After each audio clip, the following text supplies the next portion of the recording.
Picture this. You are a teenager, maybe 15, maybe 16 years old. Soldiers have just dragged you out of your home. The streets you grew up on are burning. The temple your people built for God, the place where heaven touched earth, is being stripped bare by foreign hands. And now you are walking, day after day, across hundreds of kilometers of scorching desert, chained to other captives, heading toward a city you have never seen. You do not know if you will ever go home. You do not know what they plan to do with you when you get there. That is where Daniel's story begins. Not with power, not with miracles. It begins with loss, with fear, and with a long walk into the unknown. And yet this young man, this teenager, ripped away from everything he had ever known, would go on to become one of the most remarkable figures in all of human history. He would advise kings who ruled the known world. He would interpret dreams that left the greatest minds of his era speechless. He would survive a night inside a pit full of hungry lions, and through every twist, every threat, every impossible moment, he would never stop trusting the God who called him by name. This is the complete story of Daniel, and by the time we finish walking through it together, you are going to understand why this ancient life still speaks so loudly into ours. It was the 3rd year of the reign of Jehoiakim, king of Judah, and Jerusalem was running out of time. Nebuchadnezzar, the king of Babylon, had brought his army to the city gates. Babylon at that moment was not just another empire, it was the superpower of the ancient world. Its armies were massive, battle-hardened, and methodical. Jerusalem, by comparison, was a small kingdom caught between forces far larger than itself. The siege did not take long. The scriptures tell us that God allowed Jerusalem to fall. Jehoiakim was delivered into Nebuchadnezzar's hands. The Babylonians marched into the city and carried off vessels from the temple, the sacred objects crafted for the worship of the God of Israel, and brought them to the temple of their own gods in Babylon. That detail matters more than it might seem. This was not just military defeat. This was a spiritual earthquake. The treasures of God's house were sitting in a pagan temple in a foreign land. For the people of Israel, it must have felt like God himself had gone silent.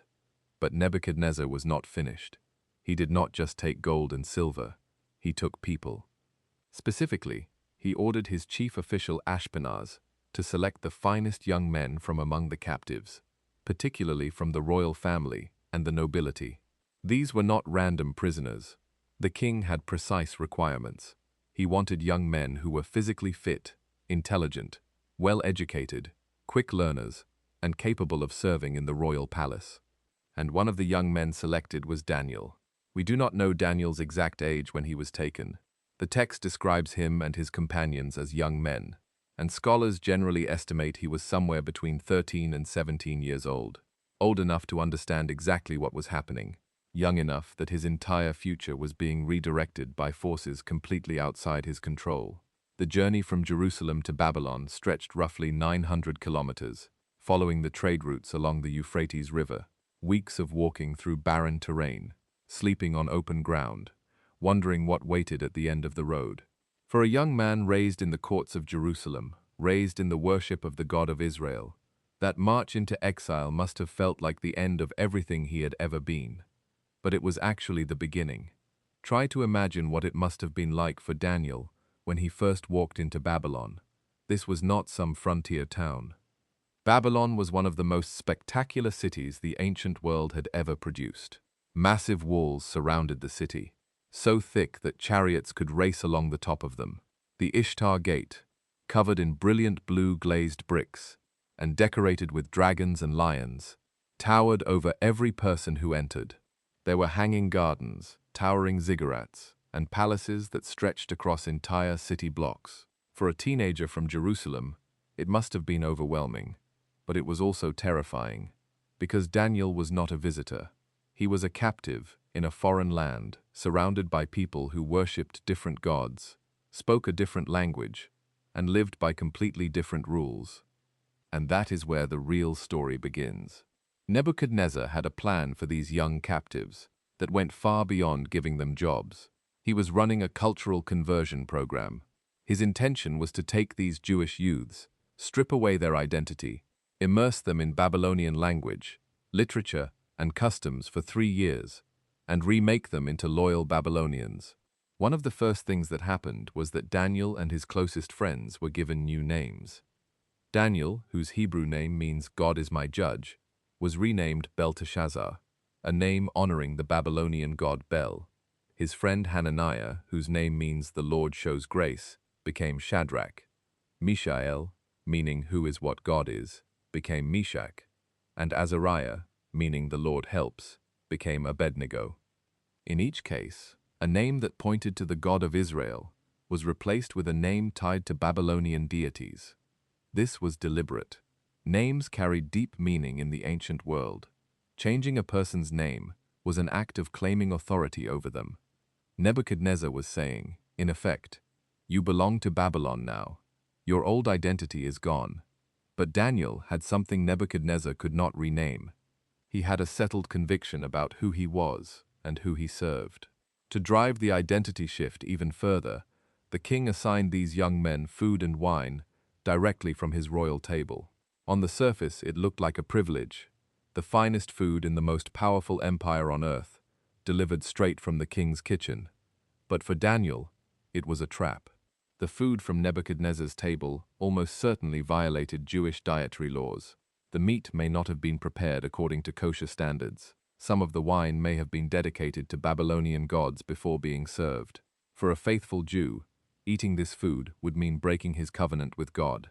Now put yourself in Daniel's position for a moment. You are a captive in a foreign land. You have no power, no leverage, no one to appeal to. The king of the most powerful empire on earth has offered you a seat at his table. Refusing that offer is not just culturally awkward. It is potentially dangerous. You could be punished. You could be killed. And honestly, who would blame you for going along with it? You did not ask for any of this. You are a prisoner. Just eat the food. But Daniel made a decision. The scriptures say he resolved not to defile himself with the royal food and wine. He made up his mind. This was not a casual preference. This was a firm, deliberate choice to honor God, even when it cost him something real. What he did next tells us everything about his character. He did not make a scene. He did not stand up in the dining hall and give a speech about religious freedom. He went quietly and respectfully to Ashpenaz, the chief official, and asked permission to abstain. Ashpenaz liked Daniel. The scriptures tell us that God had caused the official to show him favor and compassion, but Ashpenaz was also afraid. If these Jewish youths ended up looking worse than the others who were eating the royal food, the king would notice, and Ashpenaz's head would be on the line. Literally. So Daniel did something wise. He went to the guard assigned to watch over him and his 3 friends and proposed a test. "Give us nothing but vegetables to eat and water to drink for 10 days, Daniel said. "After 10 days, compare how we look with the young men who eat the royal food, and then make your decision." It was measured. It was reasonable.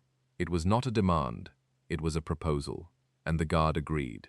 For 10 days, Daniel and his friends ate only vegetables and drank only water, while everyone else feasted on the finest cuisine the Babylonian Empire had to offer. At the end of those 10 days, the result was undeniable. Daniel and his friends looked healthier and better nourished than every young man who had been eating from the royal table. The guard was so impressed that he permanently removed the royal food from their diet and gave them vegetables instead. This might seem like a small thing, a dietary choice, but it was so much more than that. In his very first test in Babylon, Daniel had drawn a line. He had demonstrated that it was possible to live inside a foreign culture, to participate in its education system, to learn its language, to serve its government, without surrendering his core convictions. He found a way to be faithful without being confrontational. He found a way to engage without compromising. That balance, that wisdom, would define the rest of his life. Over the next 3 years, Daniel and his friends threw themselves into their studies: Babylonian language, literature, astronomy, mathematics, every subject the Chaldean scholars could teach them. And the scriptures record something remarkable. God gave these 4 young men knowledge and understanding in all kinds of learning, and Daniel in particular received a special gift: the ability to understand visions and dreams of all kinds. When the 3 years of training ended and all the young men were brought before Nebuchadnezzar for personal evaluation, the results were extraordinary. Among all the trainees, no one could match Daniel, Hananiah, Mishael, and Azariah. The king found them 10 times better than all the magicians and enchanters in his entire kingdom. 10 times. Not slightly sharper, not a little more capable. 10 times wiser than the best minds Babylon had to offer. And so all 4 of them entered the king's service. The teenager who had arrived in Babylon as a captive was now working directly for the most powerful ruler on earth. His faithfulness to God had not held him back. It had propelled him forward. But the real test was still coming. One night, King Nebuchadnezzar had a dream. Not an ordinary dream. This one shook him to his core. He woke up drenched in sweat, his heart pounding, absolutely certain that what he had seen carried enormous significance. There was one problem. He could not remember it. Or, depending on how you read the text, he remembered it but wanted proof that his advisors actually possessed supernatural knowledge, rather than simply inventing plausible explanations. Either way, Nebuchadnezzar summoned every magician, enchanter, sorcerer, and astrologer in Babylon, the throne hall filled with the most educated, most respected wise men in the entire empire, and the king dropped a demand that no one saw coming. "Tell me what I dreamed," he said, "and then tell me what it means." The room went silent. You could have heard breathing stop in that hall. Every wise man present knew they were in serious trouble. They had spent entire careers offering interpretations of dreams that people described to them. That was manageable, but this was something else entirely. The king was asking them to reconstruct his dream without being told a single detail of it. "Your Majesty," they replied, "if you tell us the dream, we will interpret it." But Nebuchadnezzar would not hear it. "No," he said, "you tell me the dream first. If you cannot, I will have every one of you cut to pieces and your houses turned to rubble. But if you can tell me both the dream and its meaning, you will receive gifts and great honor." The wise men tried again. "There is not a man on earth who can do what the king asks," they protested. "No king, however great and mighty, has ever demanded such a thing of any magician or astrologer." That was the wrong answer. Nebuchadnezzar flew into a rage and ordered the execution of every wise man in Babylon. Every single one. And that order included Daniel and his friends. When Arioch, the commander of the king's guard, came to carry out the executions, Daniel's response is almost hard to believe given the circumstances. He stayed calm. The scriptures say he spoke to Arioch with wisdom and tact. Not panic, not rage. Wisdom and tact. He asked Arioch why the king's decree was so urgent. When Arioch explained, Daniel went directly to the king and requested time. "Give me a chance," Daniel said, "and I will tell you the meaning of your dream." Then he went home. He gathered Hananiah, Mishael, and Azariah, and they did the only thing they could do. They prayed. They pleaded with God to reveal the mystery of the king's dream, so that they and all the other wise men in Babylon would not be executed. That night, God answered. In a vision, the dream and its meaning were revealed to Daniel, and Daniel's first response was not to rush to the king. His first response was worship.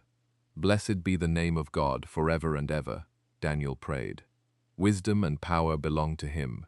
He changes times and seasons. He deposes kings and raises up others.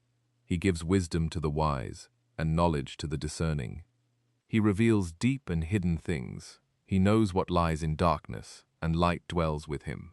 The next morning, Daniel told Arioch not to execute the wise men, and then he was brought before Nebuchadnezzar. Standing in front of the most powerful man alive, Daniel began by making one thing absolutely clear. No wise man, enchanter, magician, or diviner can do what the king has asked, Daniel said. But there is a God in heaven who reveals mysteries. He was not taking credit. He was pointing the king's attention upward. Then Daniel described the dream. "You saw a great statue, enormous and dazzling, and its appearance was frightening. Its head was made of pure gold. Its chest and arms were silver. Its belly and thighs were bronze. Its legs were iron, and its feet were partly iron and partly baked clay. While you watched, a stone was cut out, but not by human hands. It struck the statue on its feet and smashed them.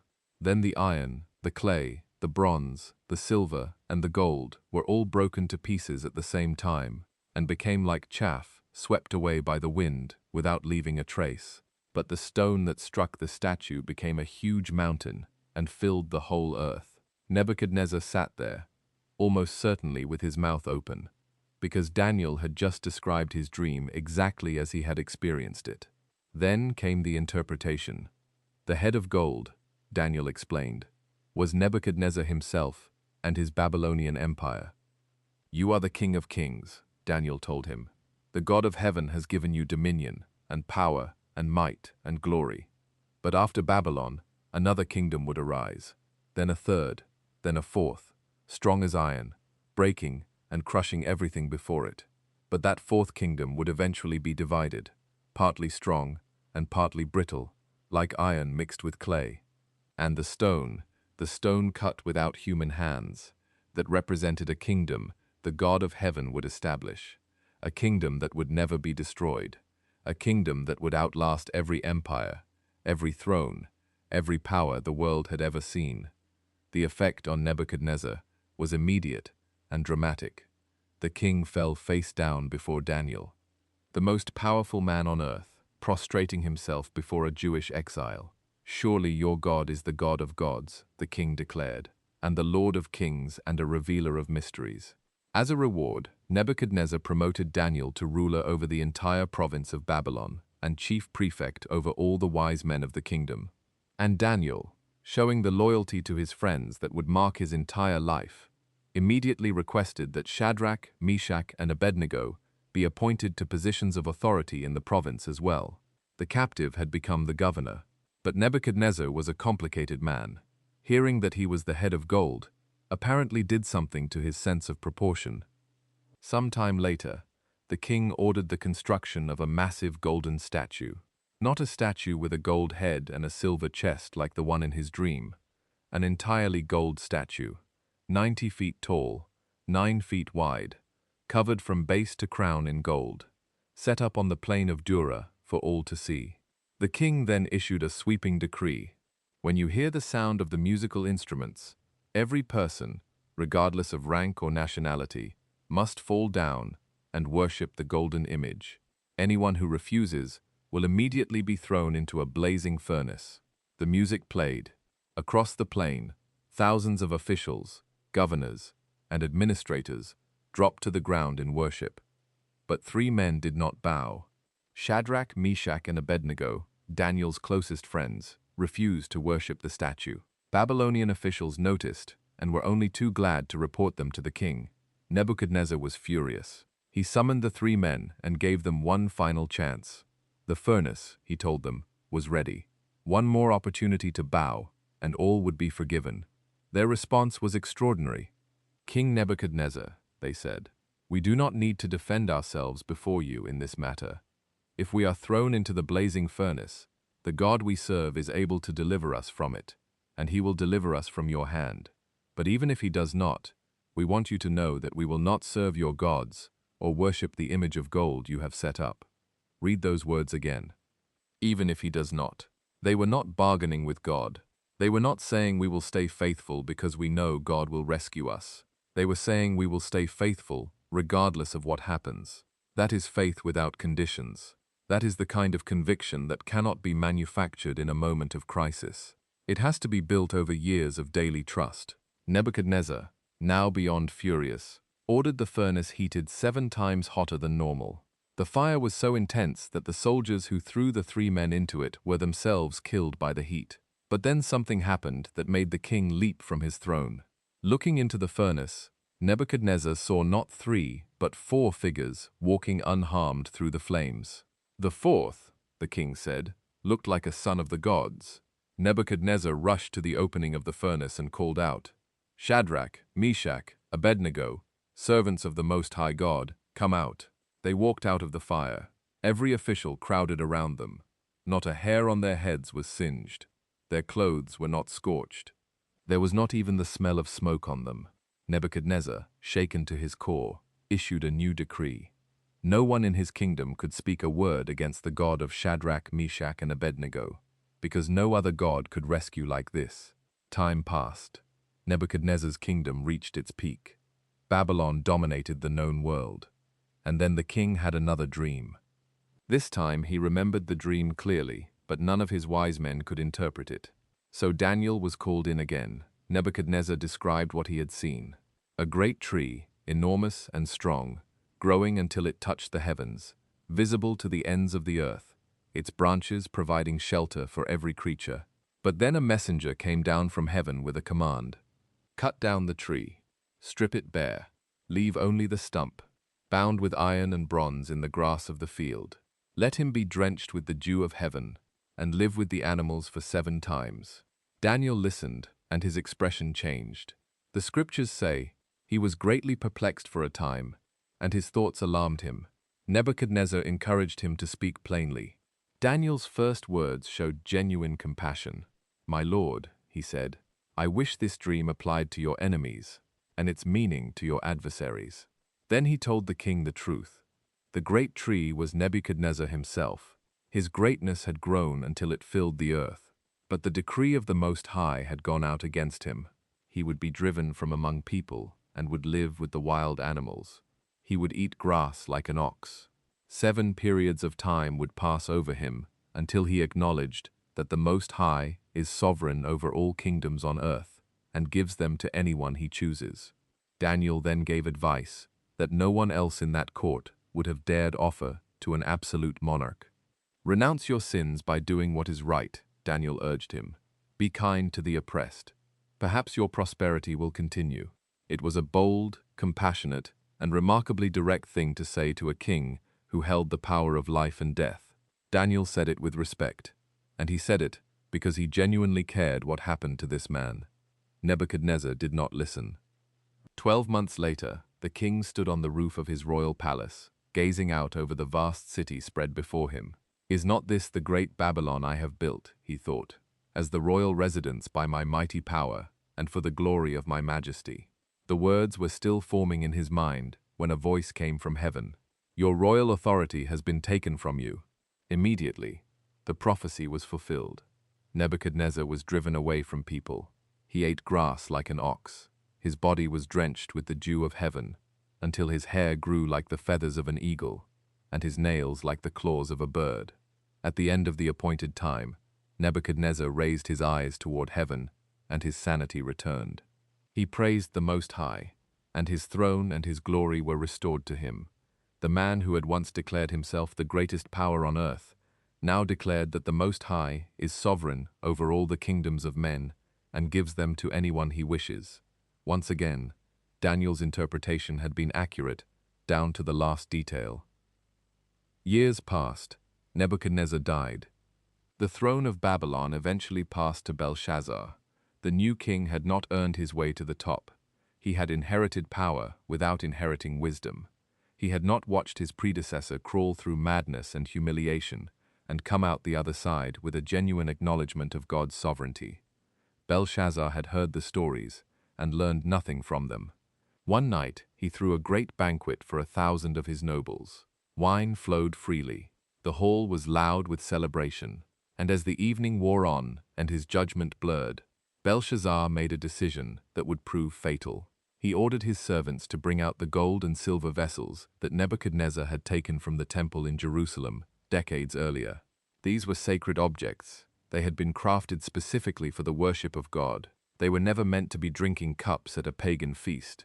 Now Belshazzar and his guests drank wine from them, while praising their gods of gold, silver, bronze, iron, wood, and stone. This was not accidental ignorance.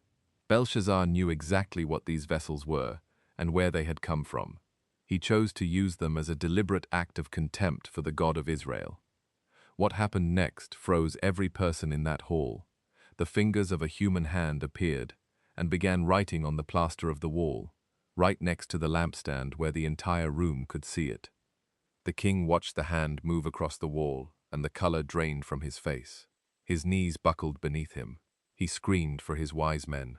Whoever reads this and tells me what it means will be clothed in purple, given a gold chain, and made the 3rd highest ruler in the kingdom. But no one could read it. Every wise man in the empire came and went. Not one of them could make sense of the mysterious words on the wall. Then the Queen Mother stepped in. She remembered Daniel. "There is a man in your kingdom," she told Belshazzar, "in whom is the spirit of the holy gods. In the time of your predecessor, he was found to have insight and intelligence and wisdom like that of the gods. He can interpret dreams, explain riddles, and solve difficult problems. Call for Daniel." Daniel, now an elderly man who had served in this palace since his teenage years, was brought before the king. Belshazzar offered him the same rewards: purple robes, a gold chain, the third highest position in the kingdom. Daniel's response was characteristic. "You can keep your gifts and give your rewards to someone else," he said, "but I will read the writing for you." Before reading the message, Daniel did something bold. He reminded Belshazzar of what had happened to Nebuchadnezzar. He recounted the full story: God's gift of greatness and power to Nebuchadnezzar, the king's descent into arrogance, the humiliation that followed, and the moment Nebuchadnezzar finally acknowledged that the Most High rules over all the kingdoms of men. Then Daniel turned his full attention to Belshazzar. "But you, his descendant, have not humbled yourself, though you knew all of this. Instead, you have set yourself up against the Lord of heaven. You had the goblets from his temple brought to you. You and your lords, your wives, and your concubines drank wine from them. You praised gods of silver and gold, of bronze, iron, wood, and stone, which cannot see or hear or understand. But you did not honor the God who holds in his hand your life and all your ways." Then Daniel read the writing. "Mene, Mene, Tekel, Parsin. This is what it means," Daniel said. "Mene, God has numbered the days of your reign and brought it to an end. Tekel, you have been weighed on the scales and found wanting. Parsin, your kingdom is divided and given to the Medes and Persians. That very night, Belshazzar was killed, and Darius the Mede took over the kingdom. The Babylonian Empire, the head of gold from Nebuchadnezzar's dream, had fallen, and Daniel, who had served faithfully through the rise and the fall of an entire civilization, now faced a new chapter under new rulers. The transition from Babylonian to Medo-Persian rule was a seismic shift. Everything changed: the government, the power structure, the people in charge. Everything except Daniel. King Darius reorganized his new empire and appointed 120 satraps to govern the various provinces. Over these satraps, he placed 3 administrators to keep them accountable. Daniel was one of the 3. But Daniel did not simply blend in. The scriptures say he distinguished himself above them all because of his exceptional qualities. He was so capable, so trustworthy, so effective, that the king planned to place him in charge of the entire kingdom. And that is when the trouble started. The other administrators and satraps were furious. A Jewish exile, a man from a conquered nation, was about to be elevated above all of them. They could not stand it. So they began searching for something, anything, they could use to bring him down. They investigated his administration. They looked for corruption. They examined every decision, every document, every order he had ever given. They found nothing, absolutely nothing. The scriptures are explicit about this. They could find no corruption in him because he was trustworthy and neither corrupt nor negligent. Think about what that means. Daniel had been in government service for decades, through the reigns of multiple kings, across the fall of one empire and the rise of another. And after all of that time, after all of those years of holding real power and making consequential decisions, his enemies could not identify a single thing wrong with his record. Not one. Finally, the conspirators arrived at a conclusion. "We will never find any basis for charges against this man Daniel," they admitted, "unless it has something to do with the law of his God." So they changed tactics. They would manufacture a conflict between Daniel's duty to the king and his devotion to God. They went to Darius with a carefully crafted proposal. They claimed that all the administrators, prefects, satraps, advisors, and governors had agreed that the king should issue a decree. For the next 30 days, anyone who prays to any god or human being, except to King Darius, should be thrown into the lion's den. There were layers of deception in this request. First, they claimed all the administrators had agreed, which was a lie. Daniel, the most distinguished of the 3, had obviously not agreed to this. Second, they appealed to Darius's ego. flattering the king into believing he should be the sole object of petition for an entire month. Third, and most critically, they invoked the law of the Medes and Persians. Under this legal tradition, once a king signed a decree, it could never be revoked, not even by the king himself. Darius, flattered and unaware that this proposal was a trap aimed specifically at Daniel, signed the decree. When Daniel learned what had been signed, he went home. He went upstairs to his room, where the windows faced toward Jerusalem. He knelt down and he prayed, giving thanks to his God, just as he had done before. That final phrase is everything, just as he had done before. Daniel was not praying to make a political statement. He was not suddenly becoming more visibly devout to provoke a confrontation. He was simply continuing what he had always done. 3 times a day, every single day, facing Jerusalem, he prayed. He could have closed the windows. He could have prayed silently in an interior room where no one would see. He could have quietly suspended his prayers for 30 days and resumed them afterward without any drama. No one would have known. But Daniel understood something that went deeper than strategy. If he hid his faith now, in this moment of pressure, it would mean that his devotion to God was conditional. It would mean his prayers were something he did only when it was safe and convenient. And for Daniel, that was simply not who he was. So the windows stayed open, and the prayers continued. The conspirators were watching. They found Daniel praying and asking God for help, exactly as they had anticipated. They hurried to the king. "Did you not sign a decree," they said, "that anyone who prays to any god or human being during the next 30 days, except to you, shall be thrown into the lion's den?" The king confirmed it. Then they dropped the accusation. "Daniel, one of the exiles from Judah, pays no attention to you, your majesty, or to the decree you put in writing. He still prays 3 times a day." When the king heard this, he was devastated. The scriptures say he was determined to rescue Daniel and made every effort until sundown to find a way to save him. He looked for loopholes. He consulted his legal advisors. He searched for any way out. But the conspirators pressed him. The law of the Medes and Persians, they reminded him, cannot be changed. The trap had fully sprung. The king, who held absolute power over millions of people, was completely powerless to save the one man he trusted most. With great reluctance, Darius gave the order. Daniel was arrested and brought to the lion's den.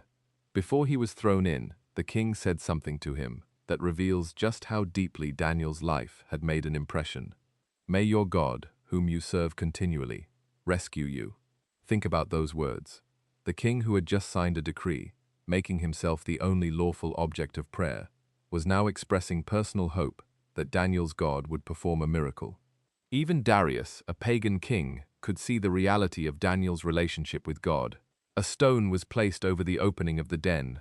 The king sealed it with his own signet ring and with the rings of his nobles, so that nothing could be changed regarding Daniel's fate. Under any normal circumstances, this was a death sentence. Lions are apex predators. A man thrown into a pit of hungry lions kept as instruments of execution would be dead in seconds. There was no natural way Daniel could survive the night. The king returned to his palace, but could not sleep. He refused food. He refused entertainment. He spent the entire night pacing, waiting, hoping against everything reason told him was possible. Meanwhile, in the darkness of the den, surrounded by lions, Daniel was experiencing something the king could not have imagined. We need to stop and think about what this actually looked like. A lion's den in the ancient world was typically a large pit or underground chamber, carved into rock or built from stone. Royal courts kept lions as symbols of power and instruments of execution. These were not zoo animals fed on a regular schedule. They were kept hungry to ensure that any sentence carried out in the den would be swift and absolute. Daniel was an old man at this point. He had been in Babylon since his teenage years. Decades of service to kings. Decades of wisdom and counsel and faithfulness. And now he was sitting in the dark with predators circling around him. He could hear them breathing. He could hear their claws moving across the stone floor. He could feel the heat of their bodies in the confined space. And yet the outcome tells us everything about what that night was really like for Daniel. He later said that God sent his angel and shut the mouths of the lions. Whatever happened in that den, Daniel was at peace. Perhaps he prayed through the night, the same prayers he had been praying 3 times a day for his entire life. Perhaps he slept, trusting that the same God who had been faithful to him for decades would not abandon him now. We do not know the details. But we know the result. At the first light of dawn, Darius leapt up and ran to the lion's den. When he reached it, he called out in an anguished voice, "Daniel, servant of the living God, has your God, whom you serve continually, been able to rescue you from the lions?" And from the darkness of the pit came a voice, calm, steady, "May the king live forever. My God sent his angel, and he shut the mouths of the lions. They have not hurt me, because I was found innocent in his sight. Nor have I ever done any wrong before you, your majesty." The king was overjoyed. He ordered Daniel lifted out immediately. When Daniel emerged, every official present could see with their own eyes that there was not a single wound on him, not a scratch, not a mark. He was completely unharmed, because he had trusted in his God. Darius then turned his attention to the men who had conspired against Daniel. By the king's command, they were brought and thrown into the lion's den, along with their families. Before they reached the floor, the lions overpowered them and crushed all their bones. The same lions that had spent an entire night with Daniel and never touched him. The impact of that night spread across the entire empire. King Darius wrote a decree and sent it to every people, nation, and language throughout his kingdom. "I issue a decree," he wrote, "that in every part of my kingdom, people must fear and reverence the God of Daniel. For he is the living God, and he endures forever. His kingdom will not be destroyed, his dominion will never end. He rescues and he saves. He performs signs and wonders in the heavens and on the earth. He has rescued Daniel from the power of the lions." The king, who 30 days earlier had made himself the only lawful object of prayer, was now commanding his entire empire to reverence Daniel's God. Daniel's faithfulness, tested in the most extreme way imaginable, had resulted in a pagan king proclaiming the sovereignty of the God of Israel to the known world. Daniel prospered during the reign of Darius and into the reign of Cyrus the Persian. The man who had been thrown into a pit of hungry lions was now more influential than ever. But Daniel's story does not end with his rescue. Throughout his life, God gave him a series of extraordinary visions that stretched far beyond his own time. In one vision, he saw 4 great beasts rising from the sea, each representing a world empire. Where Nebuchadnezzar's dream had shown gleaming metals, Daniel saw wild animals, predatory and destructive, which is how heaven viewed the same powers that humanity dressed in gold and silver. But Daniel also saw, rising above the beasts, one like a son of man coming on the clouds of heaven, approaching the Ancient of Days, and being given authority, glory, and sovereign power over all nations and peoples forever. A dominion that would never pass away, a kingdom that would never be destroyed. For centuries, both Jewish and Christian scholars have understood this passage as pointing directly to the coming Messiah. In another vision, Daniel saw a ram and a goat, representing Persia and Greece, with an interpretation so specific that it described events 200 years in the future with remarkable precision, including the rapid conquests of a Greek king, whose empire would fracture into 4 parts after his death.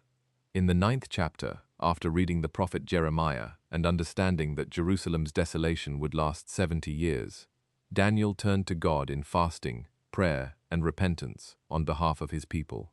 In response, the angel Gabriel appeared and delivered the prophecy of 70 weeks, a complex timeline pointing toward the coming of the Anointed One, the Messiah, and events connected to the history of Israel that theologians have studied and debated for centuries. In his final recorded visions, Daniel received detailed revelations about future conflicts between kingdoms, wars between the king of the north and the king of the south, describing political and military events with a precision that has fascinated historians and prophetic scholars alike. Jesus himself would later refer to Daniel by name when speaking about future events, giving his words an authority that stretched across both testaments. Daniel's story spans roughly 70 years. He entered Babylon as a teenager and served under at least 4 kings across 2 major empires. He interpreted dreams that terrified monarchs. He survived a night in a den of hungry lions. He read supernatural writing on a palace wall and pronounced the fall of an empire on the same night it collapsed.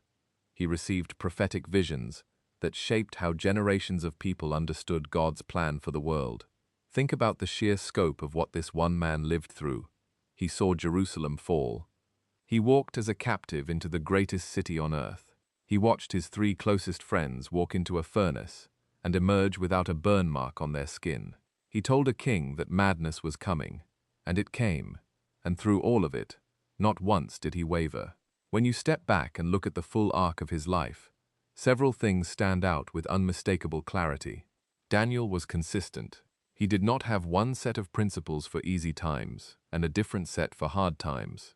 Whether he was choosing vegetables over royal food as a teenager or keeping his windows open in prayer as an old man with a death sentence hanging over him, his faithfulness to God never varied. His enemies, after decades of searching, could not find a single inconsistency in his character. That kind of consistency is rare. Anyone can be faithful when the stakes are low. Daniel was faithful when the stakes were his life. Daniel served with excellence. He did not just do his job, he did it better than anyone around him. Under Babylonian kings and Medo-Persian kings alike, he was distinguished by his competence, his integrity, and his wisdom. His faith did not cause him to withdraw from the world around him. It made him more effective in it. He learned the language. He mastered the literature. He understood the systems of government better than the people who had grown up inside them. His faith was the foundation of his work, not a barrier to it. Daniel was courageous without being reckless. He knew the difference between a hill worth dying on and a moment requiring patience and wisdom. He could tell a king his reign was about to end, and do it with genuine compassion rather than judgment. He did not go looking for confrontations. He drew his lines quietly, reasonably, and firmly. And when the line was crossed, he simply kept doing what he had always done. Daniel cared about people. He asked for his friends to be promoted alongside him when he received honor. He counseled Nebuchadnezzar with genuine concern, urging him to change his ways and escape the judgment that was coming. He served kings from nations that had conquered his own people, and he served them faithfully, without bitterness, without grudges, because he understood that ultimately he was serving someone higher than any earthly throne. And Daniel prayed. This might sound simple, but it is the thread that runs through everything. 3 times a day, with every single day, facing Jerusalem, no matter who sat on the throne, no matter what decree had been signed, no matter what waited in the darkness. Prayer was not an occasional activity for Daniel. It was the rhythm of his entire life. It was the practice that kept him connected to God through every crisis, every promotion, every shift of power. And every time he prayed in faith, God was faithful in return. Kings rose and fell. Empires crumbled. The political landscape shifted repeatedly beneath Daniel's feet. But through it all, one thing remained constant. Daniel's God was in control, and Daniel knew it. That knowing was not theoretical. It was tested, repeatedly, in dining halls and throne rooms and lions' dens and dark visions that stretched to the end of time. And every single time, the God Daniel trusted showed up. That is the story of Daniel, a young man torn from his home, carried into exile, and thrown into the center of the most powerful empire on earth. And through every year, every test, every impossible night, he never stopped trusting. He never stopped praying. He kept his windows open. He kept his knees on the ground. He kept his eyes fixed on the God who rules above every king and every empire that has ever risen or fallen on this earth. His story is not just ancient history. It is a blueprint. If you are going through something difficult right now, if you feel like you are in a foreign land surrounded by pressures and challenges that seem impossible to navigate, Daniel's life has something real to say to you. Stay faithful. Stay consistent. Do your work with excellence. Draw your lines with wisdom and hold them with courage. And trust that the God who shut the mouths of lions is still at work today. If this story moved you, if it challenged you or encouraged you, subscribe to this channel. We bring you stories like this regularly. Stories that go deep into the scriptures and bring them to life. Share this video with someone who needs to hear it. You never know what God might do with it.